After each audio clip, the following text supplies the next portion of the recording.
নমস্কাৰ বন্ধু বান্ধৱীসকল, আজি ভিডিঅ'টো মই আৰম্ভ কৰিছোঁ মানে পাকঘৰৰ পৰা দেই। শুকতি বনাম আজি। কেনেকৈ বনাইছোঁ গম পাইছেনে? প্ৰথমতে মই কলপাতকেইখিলা লেৰেলাই ল'লোঁ। তাৰপিছত শুকতিৰ লগত দিছোঁ ৰচুন, পিঁয়াজ, জলকীয়া এনেকৈ দি দিছোঁ। অলপ মিঠাতেলো দি দিছোঁ, এচামুচমান দি দিছোঁ আৰু ছটিয়াই দিছোঁ।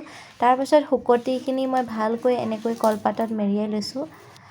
আপোনালোকে জানি মই আগৰ ভিডিঅ'টো কৈছিলোঁ যে আমাৰ ভাড়াঘৰত কলপাত পাবলৈ নাই, যেনে তেনে আনিছোঁ আৰু মই কলপাত এখিলা। এনেকৈ মই পেকিং কৰি মেলি টাৱা এখন দি লৈছোঁ। টাৱাখনৰ ওপৰতে জুইটো ল' পৰ্যায়ত দিছোঁ। তাৰপিছত মই ঢাকনখন দি দিছোঁ। ঢাকনখন দিয়াৰ পাছত ভাপতে সিজিলে। ইলুটি সিলুটি কৰি দিলোঁ। কৰি দিয়াৰ পাছত এয়া দেখিছেনে মোৰ শুকতিখিনি হৈ গ'ল। এতিয়া খুলি আপোনালোকক ফাইনেল ৰিজাল্টটো দেখুৱাম দেই। এয়া দেখিছেনে ধোঁৱা ওলাই আছে, খাবলৈ নিশ্চয় ভালেই হ'ব। এইয়া মোৰ শুকতি হৈ গ'ল দেই। ইমান ধুনীয়াকৈ সিজিছে, গোন্ধ পায়ে মোৰ ভাল লাগিছে, খাওঁ খাওঁ লাগি গৈছে। শুকতিৰ লগত মই দিছোঁ গুটি কচু এডোখৰ।